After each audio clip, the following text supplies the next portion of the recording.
Hey y'all, we're going to take a look at the Fountain of Youth that was run on Saturday. We've already got a posting out for the San Felipe race replay and grade out, so have a look at that.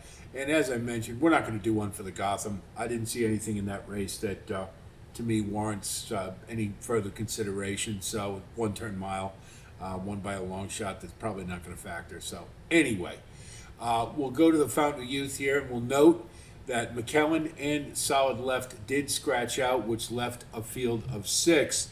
Um, though it was a small field, but a pretty good one, it turns out.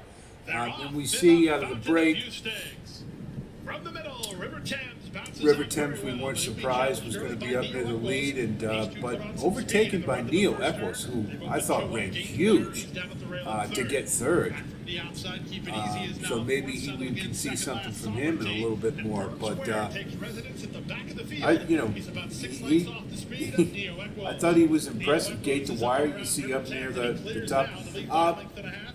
Going to plan Sovereignty B was a is little Boston. slow to get going, and that wasn't a surprise. But I tell you what really was that Burnham Square right to the back, and I don't know if they just thought he could turn on the jets like he did in the Holy Bull, but I consider class-wise this to be a much better field than the Holy Bull. So I think it required him to be more forwardly placed. So I don't know if that was the strategy or not, but really didn't have much of a chance from there. And at this point, you're thinking Sovereignty's well beat, but not the case. You see Neo Equos just running huge. Keep it easy is between horses, and Sovereignty tries to motivate himself. He's underway. Here comes now. Sovereignty. He's within 8 lengths of the lead through 3/4 in 1:10 and 3. Neo Equos stretching out River Thames. Sovereignty warming to the task. See Burnham Square's trying to get it going, but it was clear that not as much horse as they had with Sovereignty, boy. You think at this point River Thames has got it locked up, but man, look at Sovereignty. Look at that last 100 yards, man. When he turned on the jets, boy, that was impressive as hell.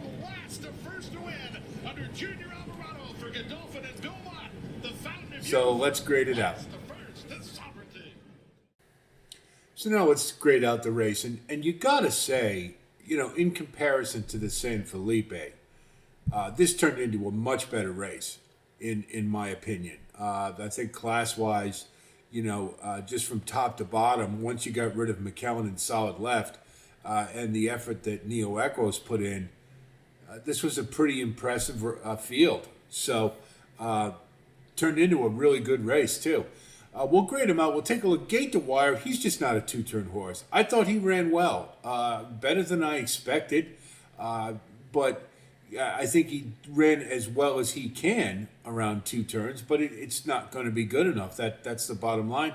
You're going to look for him back at the Pat Day Mile, maybe, around 1 turn, perhaps, or the Woody Stevens, something like that, but I don't think it's safe to say he's not going to be in the Kentucky Derby. So gets a B minus because I thought he ran as well as he could. He's not a 2-turn horse, so that's the minus. Sovereignty gets an A minus, and the only reason he's getting a minus is because he broke so slowly.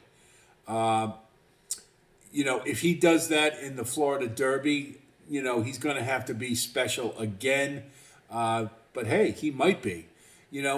If he wasn't tuned up all the way, and I don't think he was, that was the concern I had with him going in, was I didn't like the tab and the fact that he had such an irregular work regimen coming into this race. You just had to think he might be a little short. Well, if he was short, the sky's the limit for this one, because the way he closed in that field was absolutely spectacular. And you have to believe that now he's got a race under him. He'll break better, get into better position, no matter where he goes, whether it be the Florida Derby or the Bluegrass or wherever they send him. But it's just, I feel bad giving him a minus because it was just so impressive in the stretch. But we have to be fair, and so I give him a little bit off for the break. But I've liked this horse all along, and now I love him, and he's my Derby horse. I'll just say it right off the bat. I just really like this horse, and it's a funny thing. Both races, the San Felipe and the Fountain of Youth, are very similar. Two later runners running down horses who were free on the lead, who were ready to close it out. So take your pick between journalism and sovereignty. We'll talk about that a little more in the Derby top 10. But Burnham Square, I thought, ran his race. He just wasn't good enough. That's it. I thought he closed well. I didn't think he ran badly. He just wasn't good enough, and it was clear that the depth of this field maybe exposed him a little bit. I haven't given up on Burnham Square by any means, but he's going to have to get more forwardly placed if he's going to be competitive in these races. And I really don't understand the thinking behind sending him all the way to the back again. You just couldn't believe that Lightning was going to strike twice, not at Gulfstream, in a better field. So to me, they're going to have to improve their tactics. But again, I think he ran just fine. Just wasn't special. That's what it comes down to. McKellen and Solid left both scratched out, so they get incompletes. River Thames gets an A-. I thought he ran a great race, and I wasn't surprised on a speed favoring track. We also know Gulfstream horses can get a little bit more distance-wise than perhaps they would on other tracks. I still don't think this is a two-turn horse because his pedigree just doesn't speak it. It's double sprint. But at Gulfstream, yeah, he can be a two-turn horse. I can't see it on other deeper tracks where he can't carry his speed as far. That's really it. So an A- just for that reason, and the fact that he got caught in the stretch where he shouldn't have. He just got beat by a better horse, but he ran an excellent race. Neo Equos ran huge. Got an excellent third.